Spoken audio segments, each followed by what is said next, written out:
ano ba tinitake ko? Psychology. Kunyari, ikaw, Ben, kung paano ka as you, gusto kong mapag-aralan, gusto kong malaman kung bakit ganyan ka para maiintindihan kita at para mas alam ko paano makitungo sa'yo. Ano, how would you assess me in a psychological? First year pa lang ako, Ben. First year pa lang, Ben. Anong paborito mong bread? Ensaymada. Tsaka, Ensaymada. Spanish bread. Spanish. Yung may cheese sa loob. Hindi cheese yun. Yung nabili nyo, hindi. ChatGPT. Cheese yun!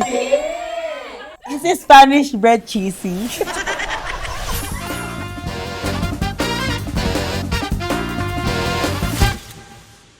Oh my God. I just wanna say, congratulations sa ating lahat. We are halfway through the entire season. Can you believe that? Welcome back to Potluck Saturdays. I'm so excited kasi hindi ko inakala na hahaba yung... Ano ba yun? Hindi ko akala na aabot tayo sa ganito. Hindi ko din inakala na marami makaka-appreciate ng ganitong klaseng segment. Thank you so much talaga. My heart is so full. Yung guest natin today kasi, sabi niya ayaw niya uminom. Miss ko na uminom. Pwede bang kahit ako na lang? One shot. Okay lang yan. Wala naman kayo magagawa. Cheers.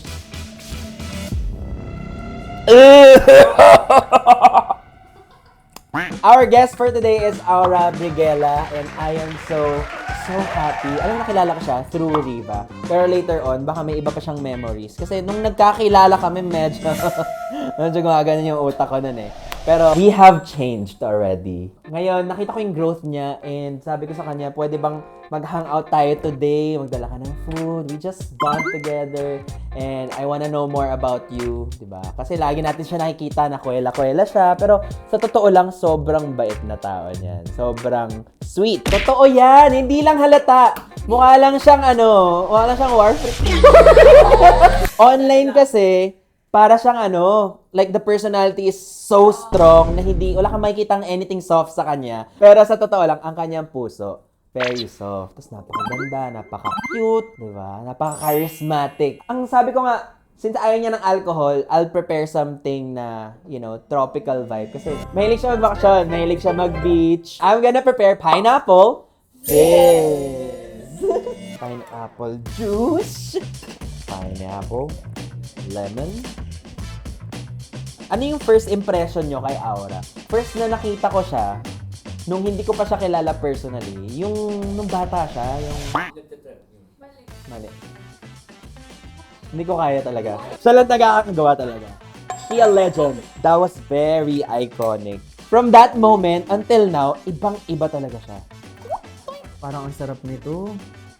A little sweet and citrusy. Aminin nyo, pang bar level yung ginawa ko. Wala pa akong mga shaker equipments yan. Na-excite na ako. Sana magustuhan niyo yung drink na pinipare natin today. Pero parang ang tagal na niya. Ay, kumatok. May doorbell talaga. May doorbell kami! Hello? Bakit hindi ka nag-doorbell? Kanina pa ako dito. Hindi hata nakasaksak yung doorbell mo, Ben. Gusto mo i-check? Kanina pa ako narinig ko yung buong intro mo eh. Todo ang smile natin today, ah. What's Kanina new? pa. What's new with Aura Briguela? I just got my video! Pero like, nag-start ako, di ba, 2016, and I was just like 12 years old. Bungi talaga ako. Almost 10 years na ako in the industry. Ngayon lang ako nag-decide magpaayos. Bakit? Ano nagpa-decide sa'yo na magpaayos ng ito? Was it peer pressure? No. No. Kasi 10 years yung peer pressure. Nagtanong lang eh. Hindi, kung peer pressure yun, then tiniis ko yung 10 years na yun. Nung paayos ka ng ngipin mo. Ano? Hindi siya yung makifit ako sa beauty standard ng society or what. I did it because gusto ko siya for me talaga. Yes. And nandun ako sa point ng life ko na hindi siya yung flaws ko eh. I used to embrace and love my flaws before. Pero ngayon, if I can do something about it, why not change it? Ano ba to? Na-shake na ba to? Kasi, uy, gumawa pala ako ng drink for you. Sorry, nakalimutan ko. Tikman natin ah. Yung totoo. Walang sipa. Walang Gusto mo alak. lagyan ko ng sipa. Wag! Wag! Oh, nakatingin. Ano ba yung go-to drink mo na hindi alcoholic, usually? Ay, pwede ko sabihin yung alcohol. Kung era ko noon or ngayon, go-to drink ko talaga when it comes to cocktails is amaretto sour. I like everything that's sour. Yung asin na, ganun. Sana nagsinigan. Pwede! Yan yung trademark niya. Everything that sorry, ayun sa akin. So parang ako, Hirap.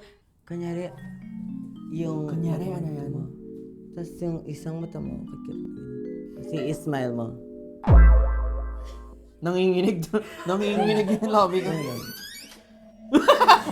Hindi ko in-expect na si Aura would be so sweet towards me. Because I felt like mabait ka sa akin because friend ako ni Riva. Yun yung na-feel ko. But to be honest, yun yung na-feel ko. Sabi ko, feeling ko maldita tong batang to eh.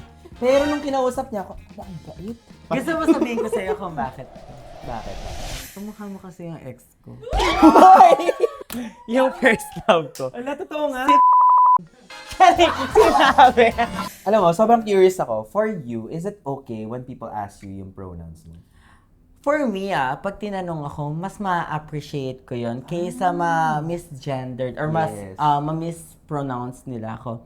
Kasi meron kasing ganito merong sinasadya at merong hindi talaga aware kung ano yung pronouns mo. Pero ako, yung prepared pronouns ko talaga is she because I considered myself as transgender. For me, hindi man sila sumang-ayon sa kagustuhan ko, nasa sa kanila na yon. Parang for me lang, at least in my end, I was being true. And I was being real to myself. At bago natin ituloy yan, bakit sushi ang dala mo? Sushi kasi ito yung comfort food ko. Every time that I'm not okay or every time na happy ako. Wait lang, so hindi ka okay ngayon? No, eto na nga. Patapusin mo kasi muna, Ben. Comfort food ko siya, di ba? Okay. Kalma lang. Small wins, big wins. Yes. O di ba, gusto mo kainin yung mga food na comforting. Comforting, Ganon. yes. So parang for me, sushi talaga siya. So ngayon, kung magiging malungkot man tayo or magiging masaya, at least may sushi. Andito na agad. Yan na siya agad. Ay, dadagdag ako. May pinipare din ako eh. Hindi, may nag-prepare talaga. Kaya na, bago pa may nangyari dito. Let's go. Okay, let's move there. Ayan. You're gonna... Dadali mo yan? Yes. So, nag-prepare ako ngayon. May cheese roll. Ikaw talaga. Nag-prepare yung kusina. Kung sino man yung nag-prepare na to. Kusina man. Oo. Pero kanina choice yung bread. Ako. Really? Mm-mm. You know me very well, no? You love bread. I love bread. You love like, bread. I'm a... Bakit baka ganun ka sa bread? I love bread. Hindi, gusto ko talaga ng mga ensaymada, Totoo cheese, nga? I like butter. So very, flower girl. Flower. Flour girl. Yeah. Anong paborito mong bread? Ensaymada. Tsaka Ensaymada. Spanish bread. Spanish. Yung may cheese sa loob. Hindi cheese yun. Yung nabili nyo, hindi. ChatGPT. Cheese yun! Is this Spanish bread cheesy? Spanish bread is a traditional sweet filling made of breadcrumbs, butter, or margarine and brown sugar. There's no cheese in it. There's... Sorry guys. Sabi kasi ni Ben, pwede magmura dito Sige. Cheers! Cheers. I see a lot of comments before na si Aura, kahit saang friend group, nandun siya. How do you feel about that? Do you feel like something negative with that remark na parang kahit saan, nandun si Aura? Hindi ko siya tinitake as negative kasi tignan mo naman yung mga taong yung kilala nila talaga mga friends ko. Hindi ako iniwan. Tsaka kilala Ay, nila totoo. kung ano talaga ako. Wala talaga akong naging problem anything sa kaibigan kasi marunong ako makisama. And kaya ko talaga mag-fit in sa kahit anong klaseng circle of friends. Talaga? Because I can adjust. Because, I can no, adjust. nagjo-joke siya ng ganyan, pero I really think yung strength mo kasi, yung mabilis ka mag-adapt. Na-feel mo ba na hindi ka welcome sa isang friend group ever? Hindi naman. Hindi pa naman. Kasi parang for me, bago ako sumikat gustong yung madaming tao yung ayaw makipag-friend sa akin. Kasi grabe yung personality ko talaga. Pero natong sumikat na ako. So parang lahat gusto makipag-friend sa akin. Pero pag tumagal ka sa industry, malalaman mo talaga kung sino yung genuine na gusto makipag-friend. Totoo. Wait lang, paano mo malaman pag genuine? When they show na they really care and chine-check ka talaga nila kung okay ka pa ba dito or hindi. Kasi pag hindi ganun, parang it's all about them Kung kailan ka na lang present, doon na lang kayo friends. Yes. Mapapansin mo naman yun pag pag chine-check ka lang, pag di sila okay. Pero pag ikaw yung hindi okay, kahit aware sila, hindi ka i-check. Ganun ka ba? Nagche-check ka ba ng mga friends mo? Oo. The moment pa lang na mag-quotes ka pa lang sa IG story mo, kahit Sa naka-close dump account ka mo dyan, pa lang. ano, okay ka ba? Ano ba nang nararamdaman mo? Kasi parang, I know the feeling na longing ka sa care eh. Ganun. Totoo. Ang na-appreciate ko sa kanya, sa dump account ko dati, nagpo-post ako ng mga hinanakit ko as oh my God, nangyayari to, nadadown ako, nagre-reply siya, not to address what I shared, but just to say, I love you, Ben. Yeah. Sobrang na-appreciate yung ganun. Sometimes you don't need other people to tell you any advice. You just need to know that they're there. Kung a-advisean kita based on my experience, hindi siya magki-fit kasi magkaiba tayo ng Oh. experience. The least that I can do is to let you know that I love you and there's a people around you na mahal ka and tanggap ka. And that means a lot. Oh. That really means a lot. Especially in this industry, sometimes when you express your own mga traumas, mga issues in life, they think they need to say something. In reality, you just want them to listen. Yes. You just want to be there. Kasi parang for me, the moment na nag-share ka about your trauma, about what's making you sad, you're longing for care or affirmation. Kasi parang kunyari for me, gusto ko gantong love iparamdam sa akin ng magulang ko, ng tatay ko, ng kapatid ko. Pero iba-iba tayo ng love language. Yes. Kunyari, ang love language ko, word affirmation. Gusto ko talagang sabihin sa akin kung gusto ko iparamdam sa akin kung gano'n Yung gusto ako mo mahal. ma-receive. Oo. Pero yung love language ng parents ko, ng mga kapatid ko, tough love. Diba? Wala sa option yun. Tough love Tough talaga. love, Hindi actually. sila expressive sa love. Nila, Mas ganyan siya. actions sila. So, syempre, hihingin mo yun sa ibang tao. Sa mga friends mo, kung saan ina-affirm ka, pinaparamdam sa'yo na super love ka. Pero marirealize mo naman talaga, pag dumating ka sa point ng buhay mo na nasa lowest point ka, dun magsha-show up yung mga taong mahal ka talaga. Kasi dun lalabas yung mga pagmamahal nila na hindi mo nakikita nung okay ka. Na-feel mo yun? Kanino pinaka na-feel mo yun? Sa lahat, sa parents ko, kay Meme Vice, and sa mga friends ko. Kasi parang sinukuan ko na yung sarili ko nun eh. Pero like, gaya nga sinasabi ko sa mga post ko, you just need one person to believe in you. And si Meme Vice yun.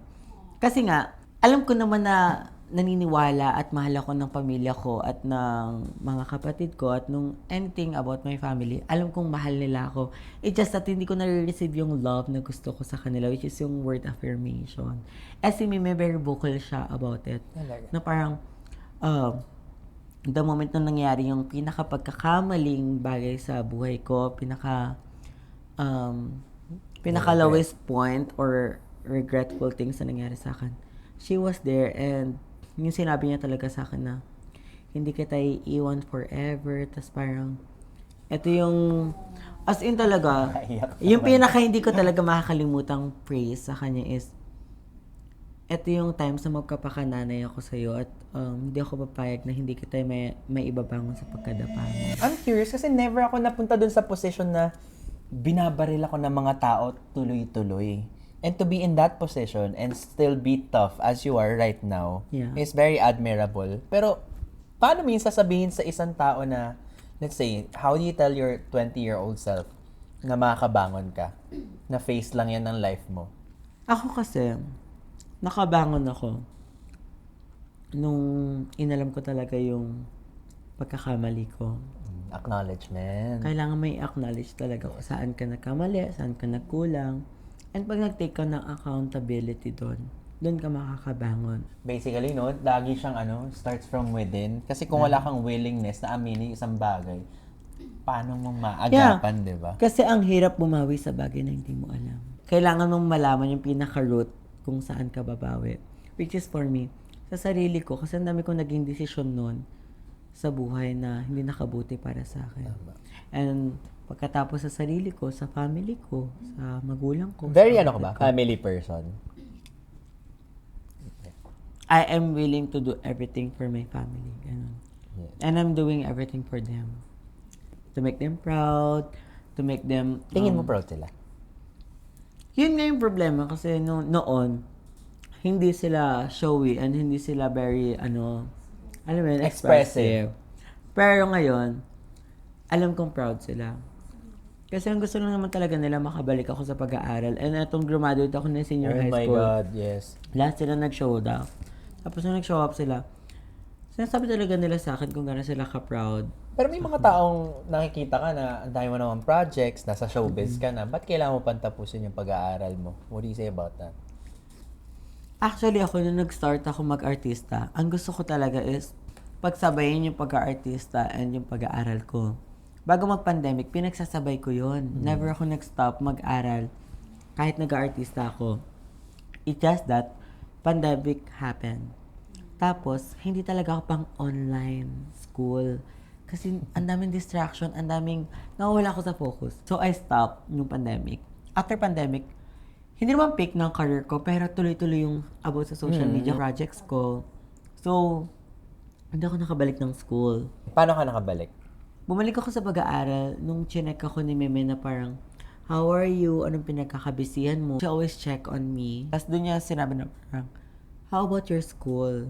Parang may problem ako sa 137 ko about my old school. Sabi niya, sige, papahelp kita mag-ayos ng papers mo. Parang September na yon, mag-October na. I was like almost 2 months late. So parang wala na akong pag-asa bumalik sa school kasi wala akong mahanapan ng school na nag-a-accept ng late enrollees. Kasi mahirap Yes. maghabol nun. Kasi in just 2 weeks, periodical exam Oo na. nga. Oh my God, pressure pa. Ganon. So parang yan, Lagari. nakahanap ako ng school, and then sinabi nila sa akin na ito yung mga kailangan mong habulin. Pag nahabol mo, good for you. Pero kung hindi talaga, That's ano na life. yun, try Yes, again. yes. Kasi, yun yung, doon ako talaga pinaka naging committed. Kasi kailangan kong gawin at habulin tong isang bagay na to. Kasi, noon, inaano-ano ko lang yung pag-aaral eh. Parang okay lang to, ganito, ganyan. Kasi ako yung nagpapaaral sa sarili ko. Yeah. Pero this time, si Meme yung nagpapaaral sa akin. She's paying for my tuition. Totoo. The least that I can do is to show up and ipakita sa kanya na worth it yung pagbayad niya ng Invest. tuition ko. Grabe ang nagagawa ng showing up. Ang presence of believing in someone. Totoo. Diba? Kasi akala ng iba, pera-pera lang, paaralin kita. Pero the actual belief in someone na tiwala ako, kaya mo yan. Galingan mo. Pero hindi ka na ba pressure mag-honor? Gusto ko talaga mag-honor. Kasi parang gusto ko ipakita kay Meme na worth it niya Yes. yung... Pero I'm sure someone proud niya sa'yo. Super! With honor or wala? Kaya ngayong college, ang goal ko talaga cum laude. Taray! Kaya mo yan! Kaya naman yan. I mean, sabi nila, kailangan pag gusto mong cum laude, ang i-expect mo, summa. So, summa cum laude. Aim Kasi pag- high. The highest. Summa cum laude, tapos magna cum laude, cum laude. Basta summa cum laude ako, guys. Huwag nyo nang balikan yung video pag hindi. Mapapahiya ako. Balikan yung vlog pag hindi nangyari. Cheers! Ano ba tinitake ko? Psychology. Really? I'm taking psychology. That's why you're more calm and you're more articulate now. It shows. first year.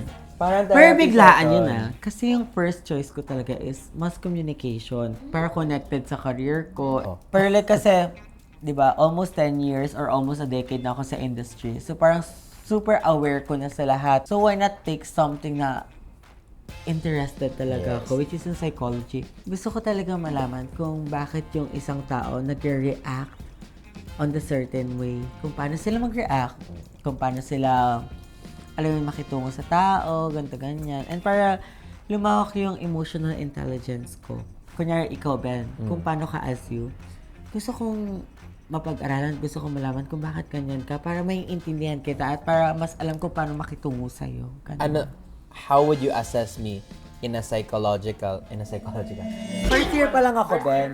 First year pa lang, Ben. Pero like, parang for me, bago pa tayo mag-click talaga, magaan yung feeling ko talaga sa'yo. Ako din. Ramdam mo kasi pag comfortable ka sa isang tao, tas meron naman tao na kumukulo agad yung dugo mo kahit di mo pa... Pikon ka na agad, kakamit niya pala. Tulit pa. May ganong feeling, di ba? Yung kahit di mo pa siya nakakausap, nakakabanding. Nanggigigil ka na. Pero meron namang feeling na, oh my gosh, gusto ko talaga maging friend to si Ben kasi ang gaan ng feelings ko sa kanya. Ganun. Yeah, it comes naturally din talaga. Pero like ako, kung sasabihin ko sa'yo, ang ano ko talaga sa'yo, very ano kang tao eh. Very hindi private pero mas more on intimate kang tao. Ako naman, sa'yo, ang nakita ko sa'yo, you crave intimacy, pero ayaw mo na simula pa lang close na kayo. Like, it really takes a while for the entire process. Totoo. Kasi ano yun parang sa industry ko, growing up, parang lahat feeling close sa'yo, hindi mo alam kung sinong totoo sa hindi. So parang for me, binabasa ko talaga yung tao kung magiging okay ba siya pang matagalan sa akin or pang saglitan or pang masayang moments lang siya, ganun. So parang, for me, magandang maraming kaibigan. Pero now, sa kalagayan ko, I would rather have a small circle na mas kilala at totoo talaga. Cheers to that. Cheers to that. Cheers to that. With this I agree to that. I'm very curious. You mentioned about you having a very dark time sa buhay mo. You mentioned about you having a lot of issues in your life. Did you seek help for that? I actually tried magpa-counsel and magpa-therapy. Pero kasi, enough na yung siblings ko kung paano nila talaga ako i-heal, kung paano sila nandun sa support tabi system ko. mo. Yung support system ko, sobrang naging strong. Ang laking factor nun. Ang laking factor nun. Pero, for me, there's nothing wrong with seeking Of course, counsel and of therapy. course. Para lang yung dentist Oo. Kailangan talaga yan. Pag kailangan mo, di ba? It's okay. Hindi ka naman magiging baliw pag nagpa-check ka. Hindi ibig sabihin naman may sa'yo pag nagpa-check ka. Perfect. That's okay. Parang for me, enough lang talaga yung naging support system ko at the time. Yeah. Hindi nila alam kasi kahit hindi sila magsalita or hindi sila mag-advise, makausap, nandun lang talaga sila sa tabi ko. And big deal na talaga. Sobrang big deal nun. Hindi ako makatulog. Umaga na, hindi pa rin ako nakatulog. Nandun lang sila. Hindi nila tatanong ako, ano bang problema? Ba't di ka makatulog? They're just there. And that's enough. That's good na sinabi mo yun. Pero there are a lot of people na hindi available yung support system. Totoo. And I feel for them. Sometimes, a lot of times, I feel like, andyan family ko, but that's not the kind of support that I want. I get the kind of support that I want from my therapist, from my other friends. And that's fine. Totoo. Oo, kailangan mo i-accept sa sarili mo na I need help. That's why it's called help, because it actually helps you. Totoo. Diba? Since naging strong ulit yung support system ko and yung foundation ko, unti-unti ko siyang nalalaman kung ano talaga yung pinagmumulan ng pagkukulang sa akin, kung bakit ko nagawa yung mga bagay na yun. Kaya nga nag-take ako ng psych. Bukod sa una kong gagamutin yung sarili ko. Joke lang. Kasi 'di ba, magaling na ako makisama, magaling ako mag-fit in, magaling ako mag-adjust. Baka gift 'yon sa akin Kailangan ko pa siyang i-enhance. Kailangan ko pa siyang Ang ganda nun. Nag-a-adjust ka sa mga friends mo in terms of relationships, but yung EQ mo to actually widen it. yes. Parang And kailangan ko extend pa it to siya other enhance. people. Ang ganda Kasi parang gift 'yon sa akin Mabuti rin kasi yung puso mo. Yun. Totoo naman. Thank you, Ben. Pero yun, sobrang genuine ko kasi sa lahat ng bagay. Kung nami-misunderstood man ako ng mga tao, kung paano ako magsalita, and kung paano ako mag-share ng opinion ko sa isang bagay, that's me. Parang, Ay, sorry. huwag mong itatapon yan, Ben, kasi mag-uusap pa tayo. From the very first time na I knew you, when I talked to you, that kind of aura was very carefree. Was very, ano pa kaya pwede kong experience? YOLO. YOLO, exactly. And okay lang yun. Face naman yun sa life. The aura now that I know is so much more mature, so much more open for growth. And that's very admirable and nakaka-proud. So, ikaw, Ben, meron ka rin bang mga bagay na nagawang pinagsisihan mo or like mga, parang katulad sa akin na very naging calling mo? Kasi ako kine-consider ko yung calling na parang ito yung calling ko kasi I was doing too much. I was being too much at the time. Kasi yung times talaga na yun, very gimmick ako everyday. So feeling ko yun yung calling ko na parang hindi na yun yung goal ko sa life Kasi nung bago ko mag-start ang goal ko sa life talaga, ma-achieve lahat ng dreams ko, yung goal ko which is yung artista, may ahon yung pamilya ko sa kahirapan, makabili ng mansyon, pa-experience lahat ng magaganda sa pamilya ko. Pero nawala yun kasi, alam mo yun, nandun ako sa living moment ko na ano na ako sa, alam mo yun, naging YOLO na ako, naging you only live once ako nun. Ikaw, ano yung mga bagay na feeling mong sobrang pinagsisihan mo or nagawa mong mali? Oh my God! Sa Ang life. dami. Paano ko ba iisahin? marami akong pinagsisihan. Maraming beses ko sinabi sa sarili ko na yung mga pinagsisisihan ko, hindi dapat pagsisihan dahil may natutunan ako. At the same time, sinasabi ko sa universe, pwede namang di ko na lang matutunan yun eh. Kung may option naman na hindi na lang ako mag-learn at di ko na lang ma-experience yun, I would take that. But, the reality is you have to experience something to learn something. First of all, siguro, forgetting myself for other people. I have forgotten myself so many times in the past. Para i-protect yung relasyon sa tao, for career, kakalimutan ko yung sarili ko. And in the process, kinain ako. Kinain ako nun. Di ako makatulog, di ako makabangon. Diba? So, yun yung pinaka-regret ko. At the end of the day, dapat happy ka sa ginagawa mo. Hindi ka napipilitan. Hindi mo ginagawa para sa ibang tao. Totoo. Kasi the hunting takes so long. Totoo. Yung pagsisisi is longer, sometimes longer than the actual length of duration nung nangyari. Diba? Sobrang totoo yan. Kasi feeling ko lahat yan nag-start pag na-loss mo yung sarili mo. Totoo. Kasi dapat lahat ng bagay na ginagawa mo is para sa sarili mo. You know your worth. You love yourself. So parang for me, nagkakaroon ng problema pag nakalimutan mong mga bagay na yun. Lalo yung sarili mo. So parang for me, how can you love someone if you don't love yourself? How can you help someone? Parang for me, It's deep. Kasi parang for me kasi, totoo yun. 'Di ba? Sabi nila, paano ka makakatulong sa iba kung kulang ka? So parang Paano for mo me, pupunuin yung cup ng iba kung empty na yung sa'yo? yung cup mo? Gusto mo ng shot eh. Wow. Traumatized. Huwag naman. Kumain na lang tayo. Magpakabusog tayo. Hanggang sa mag-food coma Magpinya tayo. Mag-tropicana tayo. Magtropicana tayo. Kasi may nabanggit si Ben about sa yung mga pinagsisisihan mo. Ang pinaka natutunan ko about sa regrets, kailangan daw pag nagsisisi ka, isang beses mo lang siyang pagsisisihan. Yung isang bagay. Yung isang bagay. Kasi kung patuloy mo siyang pinagsisisihan, hindi ka talaga nagsisisi. Kasi kung patuloy or paulit-ulit mo siyang pinagsisisihan, hindi ka nagla-let go sa pagsisisi na yun. Ibig sabihin, hindi ka talaga natuto, hindi ka mo talaga, sarili mo. oo, hindi ka talaga nag-grow, hindi ka naka-move forward. Kasi nandun ka pa rin sa pagsisisi na yun. Kung totoong nagsisi ka sa isang bagay, hindi mo na siya ulit gagawin, gagawa ka ng mga better doon sa pagsisisi na yun, ila-let go mo siya. Kasi yung pagsisisi, regret yun eh. Hindi mo dapat siya pinangahawakan. Nile-let go mo siya. Kasi parang kinukulong mo yung sarili mo dun sa pagsisisi na yun. 'Di ba? Hindi ka i-define ng pagkakamali mo. Ganda nun. Pinterest yan ba? May part na. I mean, na-enjoy ko masyado yung ChatGPT. Iba-iba kasi talaga tayo kung paano humawak ng problema. Sa akin din, hindi ganun kadaling i-let go yung pagsisisi na yun. Kasi feeling ko, lahat na wala sa akin ang dahil lang sa isang pagkakamali na yun. So, ang hirap i-let go ng regret na yun. Almost 1 to 2 years kong pinanghahawakan Pinaghirapan. yun. I mean, pinanghahawakan yung Eh. regret na yun. Kasi feeling ko, tanga-tanga ko, ba't ko ginawa yun? Tanga-tanga niya, Pero for me to finally move forward, and for me to finally find growth, I need to let go for those regrets. Kasi nga, di ba? I love me. I love me. Ayun yung theme natin today. Yes, ito yung theme. I love me.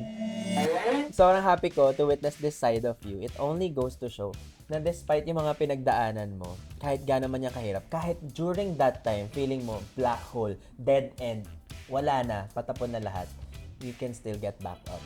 Totoo. Take a breather, reflect what you have done, if it was right or wrong, make amends, and then come back stronger. Real. Totoo. Super nun. Always come back stronger. Di ba nga kung 7 beses kang nadapa, dapat 8 beses kang babangon. You feel stronger now? I do.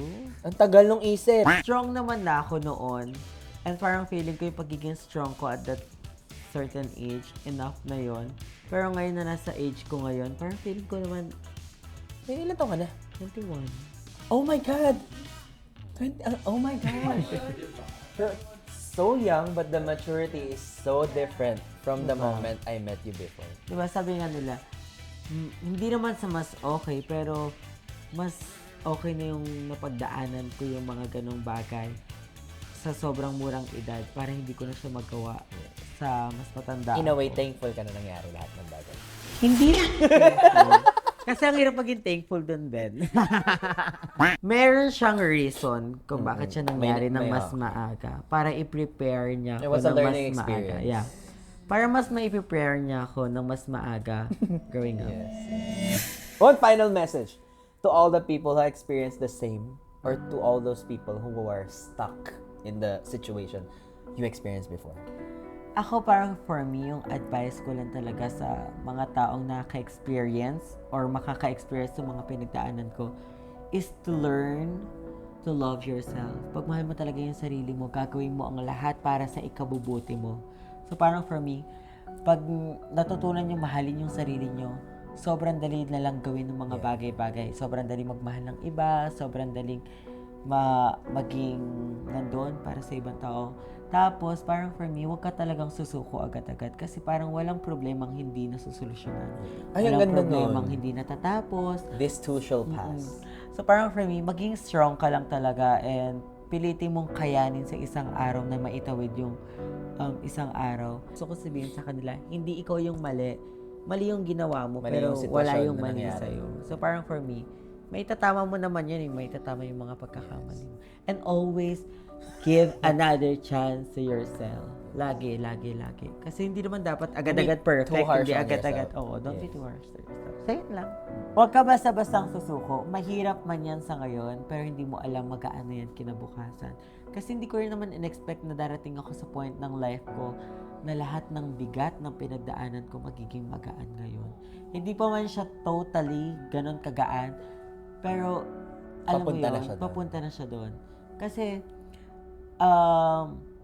nalalaman mo yung mga mali mo at natututunan mo yun at nababago mo. So parang for me, hindi ikaw yung mali yung pinagdadaanan mo, pero yun yung magtatama sa'yo. Uy, aminin ninyo, ang dami nating natutunan sa kanya. Mas nakilala natin siya today, no? Bukod sa madalas mong pinapakita on social media, na-appreciate ko yung honesty, transparency, and maturity, and vulnerability. Thank you so much. Thank you. Before we end, mag-take tayo ng memories together. And of course, meron kaming gift sa'yo. Thank you! Kasama to? Natin. Yeah. Wait lang.